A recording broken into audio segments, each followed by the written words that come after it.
Hello all. Is this? Yep. Okay, final panel of the day. We're going to try something a little bit different. So no microphones going out in the audience. What we will have is something called Slido. Now, if you have your mobile devices and you do a Google for Slido, we'll get to a page and it'll say, what session are we logging into? And you'll type in E502. I'll put instructions on how to get the Wi-Fi above it in case you haven't done that. But E502. Now, the deal with this is you can type in questions and comments in an entirely unmoderated fashion. Yeah, this is a bit of a high wire act, okay? I have instructed the panelists to also log into Slido so they can see those questions and comments. Now, of course, I'm going to ask them a question to start off with, and they have to pay attention to me, otherwise I'll be mean to them. But they're going to be playing off each other in terms of having a conversation, and they're going to be looking at Slido and the questions that come up. They don't get anything out of it apart from brownie points in terms of noticing an interesting question and saying, hey, I've seen this, and the answer is, or I think. So we will see how it goes. For those of you that don't know me, including the chair of NetThing, who thinks my name is David, I'm actually... I'm vice chair of it all. I'm Andrew Maurer. I'm an ex-bureaucrat, which means I'm famous. I have no commercial affiliations or, in fact, money at the moment. I'm just bumming around. I've been dragooned in to facilitate this session because... Okay. Introducing our highly expert and interesting panel. Jordan Carter, CEO of Internet NZ, famed in song and story. Sonia Sharma, Maddox, expert in intellectual property, internet culture. I don't know, I tend to make things up. Privacy is always a good one as well.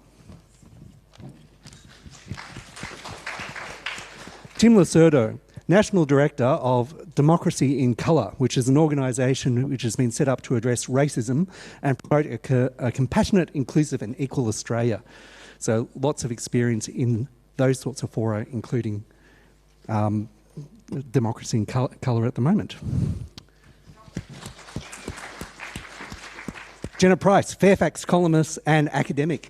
I kind of want to add, adventurer and killer of men, but that might be because I've been watching Jumanji recently. Alive. You're clearly alive. But I'm on the list. Just for the record, we don't have Fairfax anymore. It's 9 columnists. 9. Number 9. James Penpraise, Assistant Secretary, Department of Communications and the Arts. Areas of interest at the moment, cyber safety and the ACCC Digital Platforms Inquiry, and all things in between.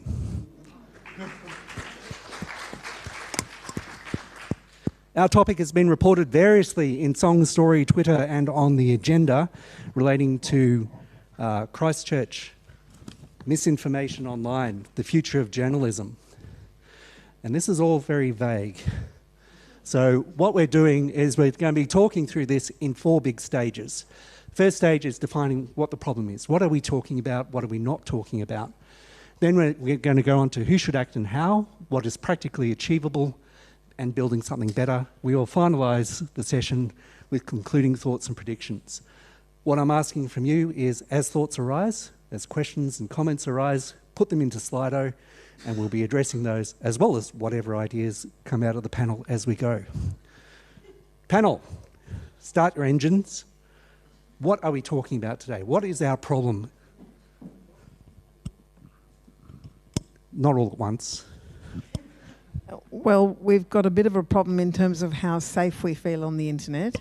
And we also have a bit of a problem in how many of us are working on the internet and working about 18 hours a day but being paid for 7, and the kinds of risks that puts us at.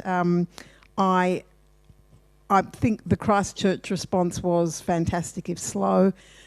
I would say that when a whole lot of women journalists get death threats or end up with severe mental health problems, nobody gives a poop, and there's going to be more than 50 women who have, many more than 50 women who experience severe psychological impacts after working on the internet, unpaid and unsupported for many years. I guess also the issue is whose problem is it? So when we look at Christchurch, is it the platform? Is it the government? Whose responsibility is, feeling safe on the internet? Who owns the problem? And I think the answer to that is multiple people are responsible for that. Yeah, and I think the case of journalist YZ, I don't know how many of you are familiar with that, but that was a journalist who covered courts at The Age for 10 years, including the terrible, terrible case of the 5-year-old girl who was thrown off the bridge. And that journalist YZ, was awarded $180,000 in compensation because there was no care for her. There was, it was extremely problematic. Those journalists who work in areas like crime, like courts, are suffering damage, and it's the kind of damage that I think is going to be replicated long term over exposure to trolling. Trolling makes it sound cute. Harassment on the internet. So from a lot of the communities I work with, through my work with multicultural communities, I think we're finding that the internet provides a sort of forum and a space for people with fringe extremist views to connect with each other and then to be able to act on those views in really dangerous manners that have very serious implications for multicultural communities, for minorities, for religious minorities. And we're seeing how, and Christchurch was a perfect example of it, how social media is able to be used as a platform to amplify really horrific content and be used as a sort of signal booster for horrific content and horrific ideologies that have at its core the dehumanisation of particular communities and religious groups. And I think lastly, from our perspective, we're seeing how technology, I think we've got like law enforcement and police, and generally governments have a sort of inherent racial bias in how they view certain communities and how they see certain communities committing certain crimes. We know that, for example, in Australia, if you're a young African Australian, you're at least 2.5 times more likely to be stopped by police than non-young African Australians. And so we've got traditional methods of law enforcement, and now we're getting new tech-enabled methods of law enforcement through digital surveillance, through facial recognition technology, through a whole variety of different fields. And it's a big concern for us as to how that's going to enable, how racial bias through our police force, through law enforcement, through our governments is going to manifest itself in these new ways. Well, I guess just one comment from me to reiterate what... there goes my phone. Thank you, Andrew. I hope Slido's still working. I guess the key trend we've seen over the last few years in online safety policy from a government perspective has been one about responsibility. And as Sonia mentioned, it's probably one of those issues that there is a joint level of responsibility and accountability that needs to be borne in mind when you approach these issues. Government can pull some levers, but only so many. And the other issue that I guess has been coming up lately has been the role of platforms, as we saw in Christchurch, rather a formative event, I suspect. Probably not the only instance of platforms and live streaming platforms being used to broadcast abhorrent material, but perhaps one of the ones that has catalysed governments around the world, including in Australia, to look at this question of responsibility and where it appropriately sits, and also obviously with individuals. And ultimately it is human behaviour that's sitting underneath some of the harms and conduct and content that we see and have concerns about. So I'm going to riff a bit more on the Christchurch theme. I think draw attention to two aspects of the problem. This was an attack that went viral with unprecedented speed, with unprecedented numbers of modifications of content. And the first bit of the problem I think we need to think about is that there is no dispute that the content was a breach of the terms and conditions of all of the mainstream platforms upon which it was being propagated. So there's a problem where there is a big air gap between the promise and the reality of online life on these platforms. The tools have not kept up with the tactics that are being used to defeat them. And the second bit of the problem, I guess, I'd draw attention to is that little old New Zealand, in a period from 6 weeks, this work started about 2 weeks after the Christchurch attacks, end of March. 15th of May, there was a commitment made by the big platforms to say, not again. We should aim at the elimination of this. Now, practicality of that or otherwise, the commitment had never been made before. And the internet governance system had nothing to do with arriving at that commitment. So in a world where the internet is affecting more and more aspects of our lives, and where the responses to that benefit and harm have to go well beyond the technology layer where internet governance does a reasonably good job, how do we have a situation where a tiny country can make more difference in 6 weeks than the entire established so-called internet governance system can? So I think that if you're going to accept that the internet and its sort of actors need to be able to take responsibility for some of the problems as well as take credit for some of the benefits that it gives rise to, then you have an argument that says we need to change how this framework works or add some layers to it so that you don't have just governments rushing in with legislation, which I heard happened somewhere nearby, or being in the grip of the European Union and its paradigmatic sort of aim to be the global authority on regulatory leadership on the one hand, and then discussions like this on the other. There has to be a better connection between the broad community discussion and the actual hard work of policy making. So I think those two aspects, well, I guess that's probably three aspects: the unprecedented spread, the fact that we've got a problem where the terms and conditions aren't actually being enforced in an effective way, not through want of trying, I don't think, but we could have an argument about that, and the fact that the governance system isn't dealing with these problems effectively. I chuck all those on the table, just easy to fix in 50 minutes. And the problem of laws being very reactive is really interesting. And I think if we look at the encryption bill and the Abhorrent Violence Act that sort of came post-Christchurch, they have a couple of things in common in that they were reactive, they weren't subject to proper consultation. These are really open criticisms of those two particular pieces of legislation. And what problem are they meant to solve, and do they actually solve them? So if you look at the legislation about violent content and the fines in respect of taking down that content expeditiously, what does that actually mean? Like, what's the community expectations of how quickly that content should have been taken down, or are we saying that it shouldn't have been up there in the first place?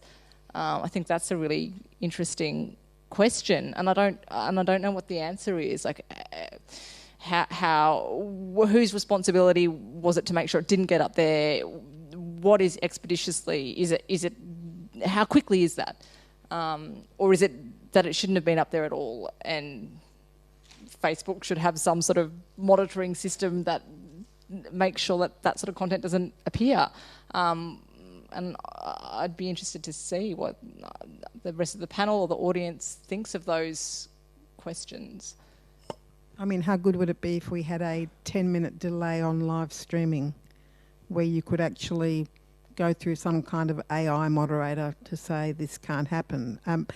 But I will say that Christchurch was heartbreaking and terrible, but there are things happening every single day which are harming the audience, and rampant racism, sexism, encouragement of violence, and I can report hundreds of accounts in a day, and Twitter, anyone here from Twitter, will never respond, ever. That they will not do anything about it. They let it continue, as does Facebook. So we've got the kind of instant, because of the crisis of Christchurch, we had a lot of response, and maybe some of it was bad and a lot of it was very good and very quick, but there is a problem in general that we are not addressing and that no one is addressing. So we are into that who should act and how, what is practically achievable section of things, which is the questions that Sonia was leading us in with. One of the questions we have here is re-abhorrent material. Do we hold social media to a higher standard than broadcast media? And they mentioned Sky News in particular. What of live streaming state-perpetrated atrocities? So we have this whole nexus of the information and misinformation on the internet and effects in the real world. How do we even get our heads around that? How do we deal with that? Well, if anyone genuinely thinks that what they see on broadcast television is worse than what they see on social media, they're not on social media. I mean, I know Mark Latham is terrifying, but he's not nearly as terrifying as what is just out there on the internet daily. There's a sort of angle here. You know, the Christchurch Call, I don't know if anyone's read it. If you really want to read it, it's at christchurchcall.com or .nz. And one of the things it contained was commitments for companies, commitments for governments, and some joint commitments, and then some stuff about civil society. And one of the key commitments was about the mainstream media, because one of the longest term sources of the video was the Daily Mail website in the UK. And the way that mainstream media reports on these things can massively amplify the uptake of the content. So And more just than just media, politicians as Yeah. well, especially in relation to these issues, where we I think it's really important that we have a holistic conversation around these things, where we're talking about tech as a platform, not necessarily, and potentially as an enabler, but certainly not as the root cause. The root cause is that we operate in a political environment where it's become increasingly, business as usual to participate in the politics of fear and hate, and to have, as your modus operandi, if you're a politician, the weaponization of difference, the breaking apart of communities, and to have that as a centerpiece of your political strategy. And that's laid the groundwork over many years for things like Christchurch. It's not a sort of aberration. It's the natural conclusion of decades in this country, or really 230 plus years, but especially since Tampa, and especially over the last sort of 10 years of, a racialised crime panic around African gangs and refugees and asylum seekers, and, conversations around immigration. What else do you expect? People are going to, take this stuff to heart, and some people are going to act on it. And so I think, just to follow on from that, our tabloid media certainly have, or some elements of our tabloid media have a big, a lot of accountability with this, but certainly our political leaders too. And so it's difficult to have a conversation about, this issue without it being holistic and thinking about and what is the political environment in which it's bred in the first place. And I think, you mentioned the Christchurch Call, and I think the first statement in the Christchurch Call is a statement around a commitment to building, the resilience of communities and building inclusivity in communities. And tech companies certainly have a big role to play in that, but the biggest driver of that are, our political media and cultural leaders, and also the biggest, biggest actors who have failed on that part in recent times. Participants in the audience, some of you have noticed you can upvote other people's questions and they make them more prominent. One of them is, one of the main concerns that the government has on digital platforms is political misinformation and echo chambers, something that can be regulated. Yeah, look, interestingly on that point, obviously the ACCC has recently concluded a substantial piece of work looking into digital platforms. Now, that was tasked from the government to look at both the impact of platforms on media markets in Australia, in particular news media markets, and also advertising markets. For those who've read it, obviously the suite of 23 recommendations are fairly broad and fairly all-encompassing, but disinformation, fake news and news quality were areas on which the ACCC put forward two recommendations. One was around credentialing or signalling, given that in a mediated and environment, that sort of quality signalling from news services tends to be, or the concern is that it tends to be eroded, and also more active engagement and activity on the part of digital platforms in dealing with disinformation on their platforms. Now, obviously, they're both interesting recommendations which pick up a lot of the concerns that have been raised over the last 2 years around fake news, disinformation, news quality, how people are getting their news sources, and ultimately, I guess, the impact on our democratic process and having an informed citizenry.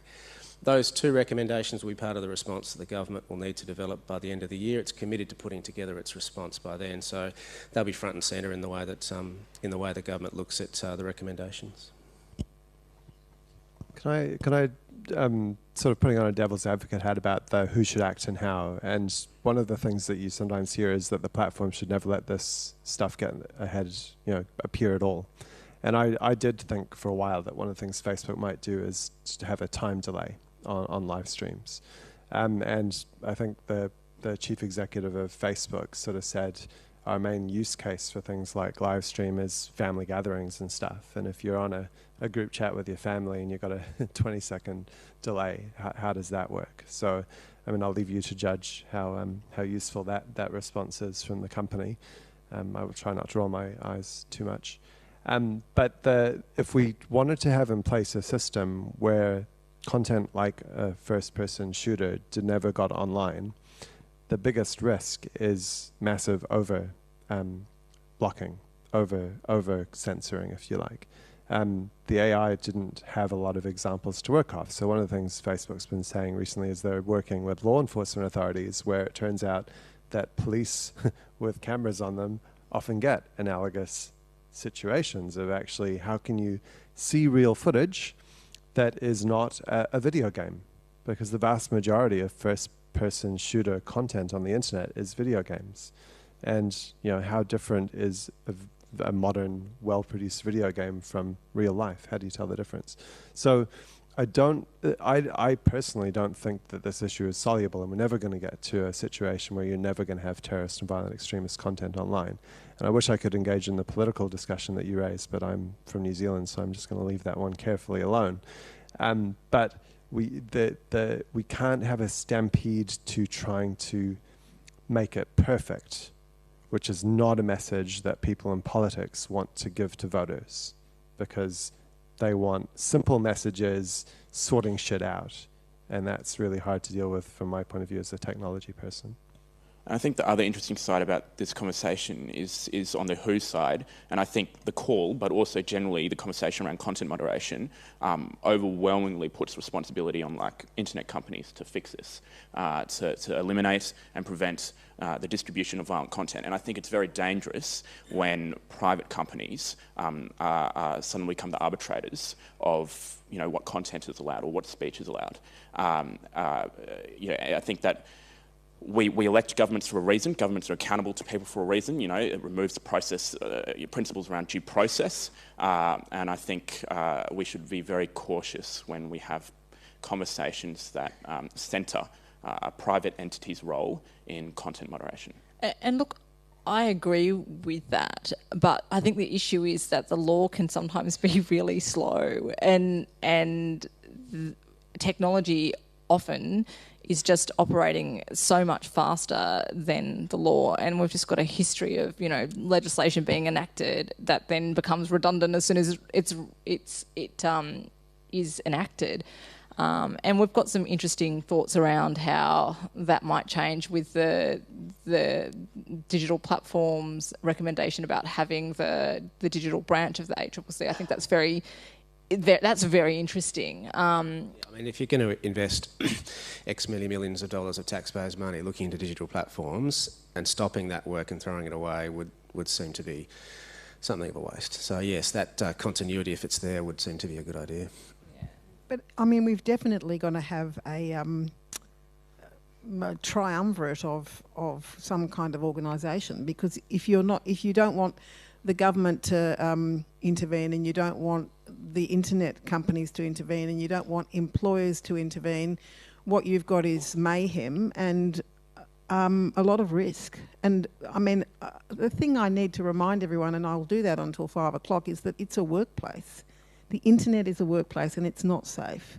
So unless you have, and I mean that for content moderators as well, because I cannot even imagine how those poor content moderators at Facebook were dealing with sorry? Yeah. I mean, there are serious and real harms, and while everyone is saying, and I'm paraphrasing now, and obviously not just the people on this panel saying, it needs to be open and free, but it's not open and free, and you're benefiting from it, from the labour of other people, and there is no management of the labour within there, and that's a real problem.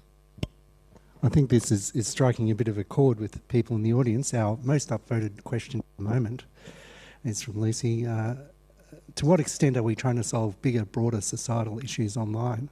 Why should we regulate behaviour online if we're not addressing root causes?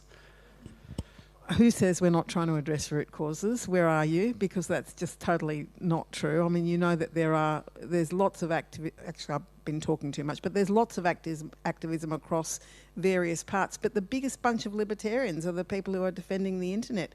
Whereas in the non-internet world, where we're trying to address sexism, misogyny, violence, racism, bigotry, and the whole list of other exclusion, ableism, I mean, people work hard in those areas to try and make change, and it's going to be slow, but I see more action in the non-internet section of the world than I see in the internet section of the world, even though we've all just morphed into one thing now. And there are so many extraordinary examples of people, all over the world using the internet, using technology to mobilise people at unprecedented levels to create change. We've seen, if you look at the youth climate strikes recently, how school students are using TikTok to organise their peers to get active on climate change or whatever issue, how they're using Snapchat and a whole variety of other platforms to get folks organised is extraordinary. I think at the end of the day we're talking about a platform, we're talking about a set of tools and how people use those tools, like with any tool, can be used for positive purposes or for negative purposes, and the internet is just a microcosm of broader society, and people are organising in the real world to solve structural challenges, as was said before, and they're organising online to solve those same things that manifest in those same ways. We live in a patriarchal, white supremacist, predatory capitalist society, and so the products of that society, the internet being one of them, are going to manifest those same characteristics as they do in real life. One of the ways the tech sector really doesn't help itself by saying, this isn't a problem that we want to help you fix, go and sort it out by yourself. A kind of dismissive arrogance that can come across sometimes, I think. I see it. I've probably perpetrated it myself at various points. But the problem I've got is that in dealing with the narrow issue of terrorist and violent extremist content, I don't know how we fix it. I really don't. So you have a really, let's say that you want to focus on the places where the stuff is most propagated. I don't want to be the guy who's targeting the social media platforms, but just for a moment, I'm going to talk about the social media and the search platforms. So Google, Facebook are the two massive ones. And there are some huge gaps, certainly in my understanding, about the impacts of their algorithms and the journeys that they take people on towards some of this content in the way that they reward attention as fundamental to their business models and what the social impact of that is. Now, based on the research that I've done, and it's looking at stuff that other people have done, right? I'm not an original researcher. Those things are problematic, and we need to be investing money in understanding them better if we're going to sort of say, we love a lot of what the tech does, we want to reshape it so it does less harm and more good. But sitting here today, I can't say to you that upload filters will fix this. I can't say to you that hiring another 150,000 content moderators and being able to deal with the hate and bile that people get is going to fix this. I do not know what the answer is, but I know that us saying there isn't one is not right. So surely we have to try the 150,000 moderators before we can say it won't work. Or the time delay. Does it really matter if my wedding or whatever doesn't reach its audience? Is that so? As a society, do we say, my friends getting a video of my audience is more important than this issue? That's effectively what we could potentially be saying as a society if we're not going to take up time delay. I don't think this Slido question was signed, but someone said, how would you feel if your tweet had to take a few minutes to be read? And I'm thinking, meh, who cares, really? Just a couple of observations, I suppose, on the nature of the conversation thus far. Observation number one, the larger digital platforms, and I'm talking Facebook and Twitter and Google in particular, they have been doing a lot over the last... before Christchurch, over the last 2 to 3 years, in recognising a level of responsibility for certain particularly harmful types of content, child sexual abuse material, and material that propagates or promulgates terrorist content, excluding the issues around the way that the Christchurch attack material was handled. They have been doing a lot, and at a global level as well. So I think that probably is important to recognise that they're not, perhaps the washing the hands of it position of tech in the past is certainly not something that we'd observe being evident. And the other point is, I suppose, most terrorist content sits on sites outside of the large platforms.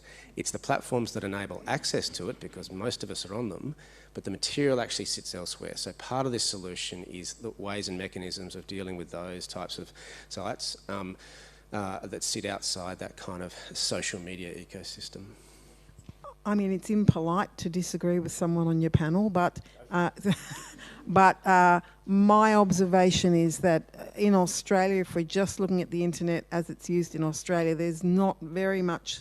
There's some terrorist content, there's some child abuse material content, but the bulk of the content that's causing harm, I mean, I actually don't think the platforms give a shit, and I actually think it generates audience and conversation, and that is not.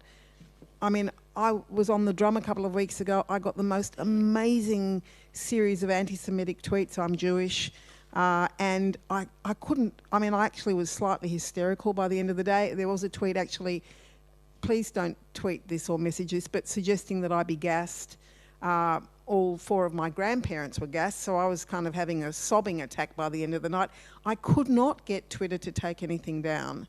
And I really, I mean, I respect and understand what they say they're doing, but it's not actually what they're doing. And I you know, for them it has to be Christchurch or child abuse material or terrorism, but that is not the bulk of the harms that are happening on the internet. Sorry, that was all really way too emotional, but seriously.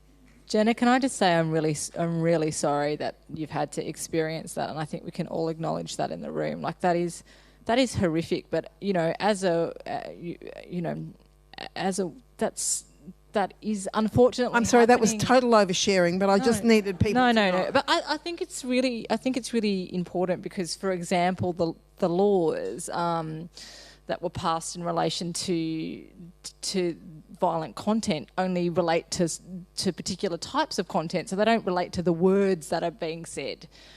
Even though we are all shocked and horrified by those words, that is not, the legislation does not extend to taking that down.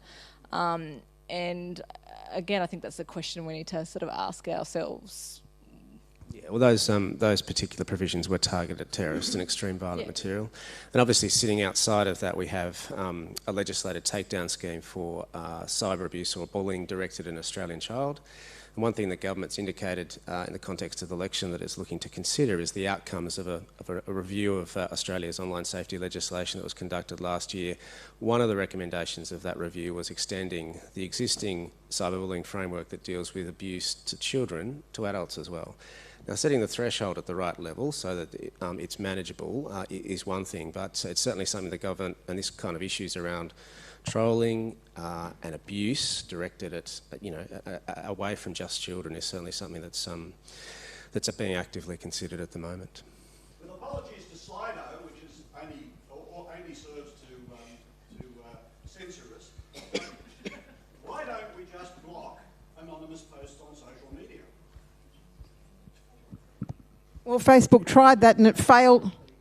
So Slido doesn't censor you, it just makes it possible to answer some questions. But the thing I want to say is that Facebook tried to do that and it failed dismally. So what are you going to do? Put in your driver's license and your credit card? I mean, that's just never going to happen. And I mean, some people abuse the anonymous feature 100%. And as you said, they wouldn't say half the things they said if their name was to it or their face was to it. But a lot of people wouldn't be able to say what they say if they had to put their name or face to it as well. And so, it's a double-edged sword. And some people, it enables free speech because some people in this country, but often in a number of other countries, wouldn't be able to say what they would like to say about, politics or religion or society or whatever, with good intention, if because of their backgrounds, because of their political, they're from a sort of a political dissident or whatever it is, that would be dangerous for them. Whereas others, as you were alluding to, definitely do abuse it. And so I don't know banning it outright is the answer, but it's certainly something. And again, just like with every conversation we've been having here, I don't know the answer lies in the internet solely. That it lies, these are community problems and these are society problems. And the reason people do this is because we've been conditioned and socialised to act in particular ways. And so it lies in identifying how we've been conditioned and socialised to act in those ways, to treat people who are different to us, and to focus on a particular aspect of someone's identity and weaponise that. We've got to find out what culture is enabling that and break that. That's the only way we're going to solve any of these things. We can put band-aid solutions on all of it if we want, but at the end of the day, even with getting rid of content, research shows that if you deplatform someone or you get rid of content on some platform, it's just going to pop up somewhere else. It's what's happened with, we've got far-right figures. Neil Erickson, for example, banned from Twitter. He pops up on some far-right, social media platform and encourages his followers to go there. It's not solving the problem. Not that that's not a thing we should be doing, but seeing that as the silver bullets, I don't think is the answer. All right. I'll just nip in with three related questions. And they're about identity and the internet. So let's talk about the Department of Home Affairs announcing that they are considering using facial recognition as part of its age verification process to access porn. Because what you want people to do is to turn on their cameras on their laptops before they do that. How can we resist China's censorship being exported to us is a related question, and there have been reports of people having to present identity papers as part of registering to the internet. And a much earlier question about, from someone who doesn't want a licence, but what about the idea of a driver's licence or an internet licence to participate, which has been around for forever, but the kind of three nexus questions. Sorry, Jordan, I cut your flow, but leap in. Well, I was just going to talk about two legislative things. So I don't know if they apply to the comments we just made, but in New Zealand passed a thing called the Harmful Digital Communications Act in 2015 that provided... The interesting thing about that was that it provided an equivalent of the E-Safety Commissioner's Office, an NGO called NetSafe, with the responsibility and a bit of funding to deal with complaints that could lead to court orders for takedowns and so on. And why it's had a difference is because NetSafe built relationships with the big platforms. And once they were kind of known quantities, they could get things taken down much, much, much, much more quickly than the random user report thing. So relationships are at the core of that. Totally different approach. The UK white paper earlier this year proposed a generalized duty of care to deal with, I think, 39 different categories of online harm. And that was a very all-encompassing thing, which they wanted to back with penalties that could have included blocking the websites of providers who didn't fulfill that duty of care mandate. I don't think either of those is going to stop us importing or not importing China's censorship regime. On that relationship point, that's a really good point. Obviously, we have in place in Australia an image-based abuse scheme which enables for the rapid takedown of revenge porn, to put it bluntly, and also the cyberbullying scheme in relation to children. Now, the E-Safety Commissioner, who oversees that, hasn't had to use those powers because of the relationships that they've built with Google, Facebook and the big social platforms. When there's an issue and a complaint that comes in that's been upheld, the Safety Commissioner will contact those parties, and while the legislation requires a 48-hour takedown period, it's usually down within a matter of an hour or two. Now, the key concern that's been raised by victims of this sort of abuse is getting the material off, getting it down from the public sphere so that they can not continuing to be humiliated and denigrated by it. And that relationship aspect has been critical. It might have a legislative stick sitting behind it, but the relationships are the thing that's driven a more proactive approach from industry. And James, I wanted to just reiterate your point that you made earlier about people within these organisations, whether it's me or Facebook or there are people within these organisations who obviously really care and are doing really good work, and I think that I just wanted to back that up because I like that is actually I think that is really happening as well. All right. There's a question here that hasn't been upvoted a lot, but I really like. It's Now I think there is censorship. I promise I didn't type it in while I've been pacing back. And it's, should we shift the conversation from content moderation and takedown to addressing the incentive system which amplifies extremist and sensationalist content? And I guess my addition to this would be, are there positive cycles that we could be incentivising? Are there positive constructs that we could be building rather than playing whack-a-mole with all the negatives? If we're building something better. Could that work? Interesting you should ask. Journalists get a lot of correspondence about how pathetic we are and how we're not addressing the important topics. Last week I wrote a column about homelessness, and it, there was a scoop. The state government had decided to write to homelessness providers on a Friday to tell them that they were not going to be funded for 3 years, but only for 12 months. Then there'd be a bit of cherry picking of various services. So it had a scoop. It had some other information that people didn't know. It was quite short. Nobody read it. And was it the algorithm? Was it the boringness of the story? I mean, you would have to start. You would have to start tweaking the algorithm to say, we're going to promote worthy stories. We're not going to promote whether Prince George, is it George who wore the shorts that were no good, I've forgotten, or, Megan something clothes. I mean, I don't know how to incentivise readers to click on the things which are difficult and worthy. They love stories about what a hypocrite Barnaby Joyce is, but if you want to go into policy, in fact, I did a little thread about how broken I was about this story not getting taken up. And people were saying, oh, yeah, well, I read it and it was good, but, about, honestly, 12 people read it. So can we, I don't know what the incentive would be. Read this thing, it's like vegetables, it's good for you. The broccoli of the internet. Sorry, like can I broccoli. there's a question come up saying many questions are being deleted, talk about an echo chamber.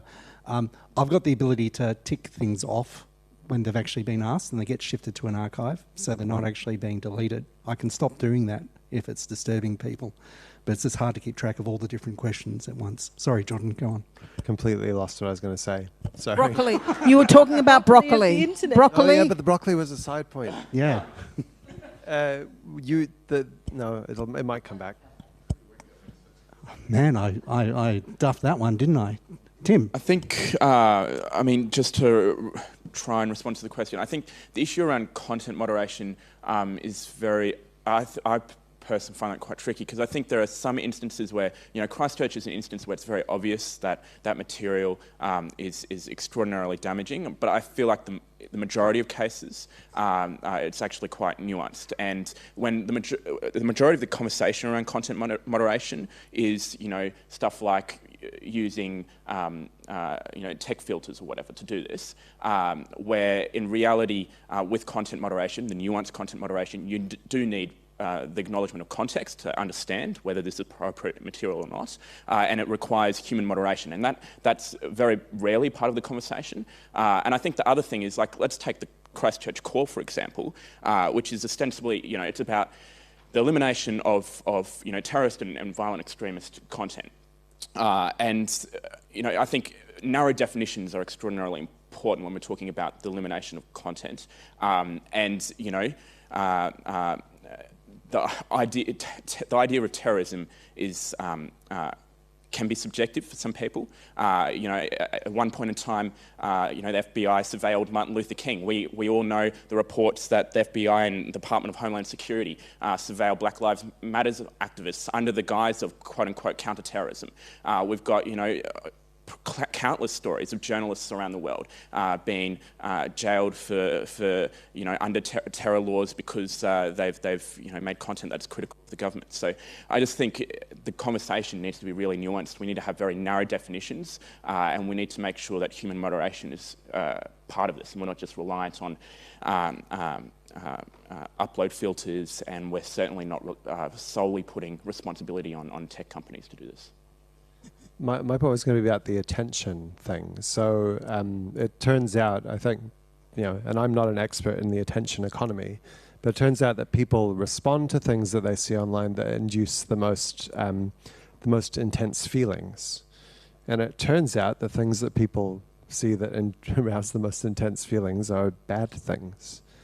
And because the models are designed to provide the data to sell advertising and persuasion, the platform algorithms push you to content that's more likely to induce responses. So I think if we were going to replace it with a virtuous circle, we would have to start by re-engineering human psychology, which might be a big ask, and it definitely isn't something the internet is going to do. Very good. We're on the home stretch. I'm going to be asking panellists for their concluding thoughts and predictions on what next. I guess the question I have before that is, what are we missing in all this? Are we thinking in old patterns? Are we talking in old patterns? Is there an opportunity that we're just oblivious to in all of this? And the question, of course, is, how would you know?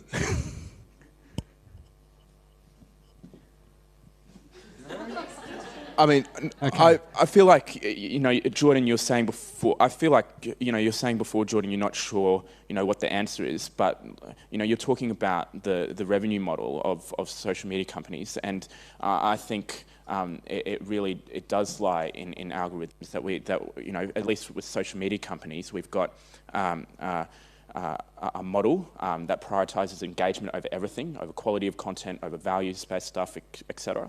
And if we want to have a conversation about systemic solutions to either misinformation or to the rapid dissemination of violent content, then I think that's where we need to start. We need to have an honest conversation about the business model of social media companies and how it's so tied into that. And I think there are examples of how the platforms have changed the way in which they operate around attention and other issues. So Instagram removing the number of likes is an example of how they change the way their platform operates in response to sort of social psychology and issues. So I think there's precedent for it. Another, the thing I think we're missing is evidence and data. And I tried to, but failed to read the 620-something pages of the ACCC report into media markets and the platforms here. But at least they did it. And they spent some time trying to get information out of the platforms and so on.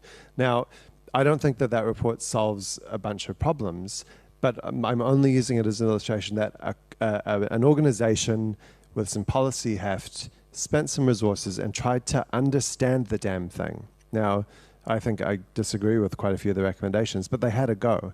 So if we could get a much better evidence base of research, not all funded by the companies, governments need to chip in a bit of money here to just understand more about, is this how the attention stuff works? Is this what the algorithms are doing? And companies who hold on to these algorithms like the treasures that they are for them, understanding that even if we don't want to interrogate the code and the algorithms, as a society, we have an interest in how they work and what their outcomes are. I think that would be amazing. So research, evidence, that kind of thing to help inform what we do next.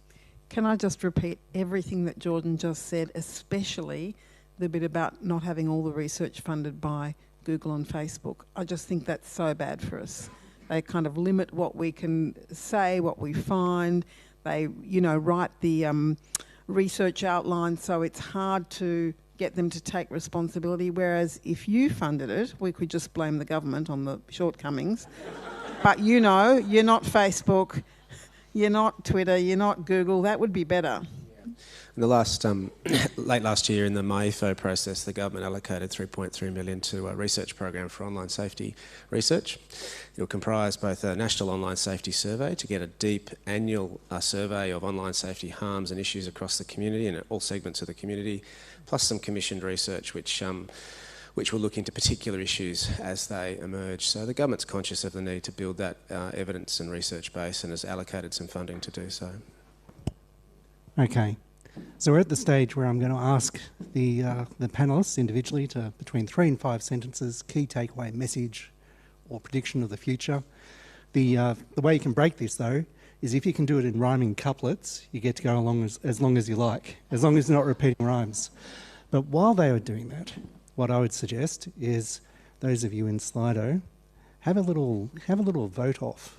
Whatever the top 2 questions are in terms of votes, I'll read out, and the panel will have one last chop at once we've got past their future predictions. At the moment, number 1 is pee poo poo. Is this the best we can do? I say no. But we might start with you, Jordan, if that's all right, for final thoughts. I have bullet points, but not rhyming couplets. We need more research. The tech side of this industry needs to be accepting there's a problem and willing to address it. And if we manage to do that right, then the real problems that we raise with some of the things that could cause massive over-censorship will actually get a fairer hearing. So we can't be the no society. And there is something that New Zealand did a bit differently and riskily with the companies in the Christchurch Court, which was to say, we're going to sit down and talk about it with you, and would rather enter into some voluntary commitments that will actually change things. Now, the proof of the pudding for that will be in the eating. Will things actually change? Time will tell, as long as we can do the research. But just coming in and saying, we're going to smite you with the sword of the law, is not the way to solve this. A proper dialogue that gets all the perspectives on the table will help more than that. I'm going to work my way from the outside in, because otherwise I realise I'd be giving government the very last say, and that's always... You never want to do that. That's a very poor outcome. I guess I'd... Did we get that on tape? Sorry. I guess I'd like to finish perhaps on an optimistic tone. I think there's been something of a transition and something of an acknowledgement of responsibility from some of the larger tech firms. I see green shoots of that continuing. The government is conscious of that, while it will be looking to act swiftly and firmly in relation to dealing with some of the harms that are occurring online. I think there is some hope that that redress and that rebalance around responsibility is a process underway. Thank you. Sonia. Because the law's not perfect, I really do think that while we're waiting for that change to happen, that our platforms and the private sector, there is a really important role to play. And thinking about, don't be creepy, that's often what I put in my advice to clients. What you're doing with this data, like often the first thing I say is, do not be creepy. And I think it's like going back to being like, what is it to be a good corporate citizen? And while the laws might catch up, they're not perfect, and so there's responsibility needs to be shared. Thank you. Jenna. I would like anyone with any interest to start taking some responsibility, and that doesn't just mean the governments. It doesn't just mean government or employers or the platforms, but also us as individuals. I think we need to be better bystanders on the internet. I have quite a few little support groups going when I'm having a little meltdown, and I think I try to support as much as I get support, but I think that's something we can do as individual humans. Of course, the best impact will always be collective action, and we need to be able to put pressure on the various stakeholders. And Tim. Two things. The first, I'm personally pretty worried about fake news and disinformation. I think that disinformation augmented by, like artificial intelligence, machine learning, augmented reality, could see us enter some sort of like Black Mirror type information war, where our very sense of what reality is fragmented, and where anyone can make anything seem like it happened regardless of whether or not it did. And when our faith in truth is broken, that is like the fundamental crux of everything, and everything falls apart. That's the first one. The second thing is, very quickly, that I don't think we can have a conversation about the internet or technology without putting it in the context that it operates in, and just to encourage us all to have holistic conversations about this. And so when Scott Morrison, for example, Prime Minister Scott Morrison, announces legislation designed to criminalise, social media executives for not taking down, violent content on their platforms quickly, when this is the same person who encouraged his shadow cabinet to capitalise on anti-Muslim sentiment in the community. Those two things are connected. And so when you've got the people who say the right things at the right time because they're sort of obligated to do so via community pressure or electoral pressure, we can't let them get away with that sort of stuff. So it's part of the same conversation. All right. I've already read them as the second most popular question. I'm very disappointed in you all. But the most popular question: how do we realistically expect government to regulate social media platforms when we know they are in partnership, and when it comes to the surveillance of the broader community? I should have put on a spooky voice when I read that one out. Can't trust government. They're all in it together. Where does that leave us? Blood sugar's running down, people. I mean, I think once upon a time we sort of were, people didn't, care too much about their data, but I think we're getting, as consumers, we're getting more clued up, right? Like, I think people are like, hey, what is actually happening to my data? The facial recognition bill that was announced, there's been privacy concerns about that. I think there's going to be more accountability from consumers, which will put that pressure on the government. I do think that as citizens we're becoming more aware. That's my sort of personal view. I come from a different political community, so I hope you'll forgive me for being a bit Pollyannish about this, but I basically agree with you, Sonia, that people have just not cared about this stuff. And as they've, the public dynamic around climate change issues has changed in the last 10 years. I think over the next 10 years, one of the most interesting things, because we'll get, 5G, Internet of Things, massive data collection about every single thing we do, awake or asleep.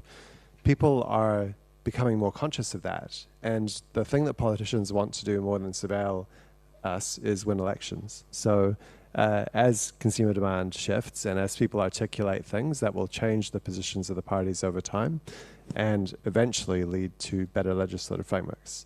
Now, if you think I'm being stupid and naive, tell me that after the session. I guess the thing I would like to say is that for decades we believed that privacy wasn't important. We shared everything, we ticked stuff we hadn't even read, and we can only have a massive community project to try and get people to undo that. I mean, I wrote a column 10 years ago saying I thought privacy was idiotic. Now I realise I'm the one that was idiotic. But I really think we have massive undereducation across all these areas, and that includes surveillance and privacy, what violence really means, the impact it has to us. So those of us who are educators need to be better educators, but in reality we are all educators and we need to be part of that project. All right, we've run past our time. I'd like, can you join me in thanking our panel this afternoon?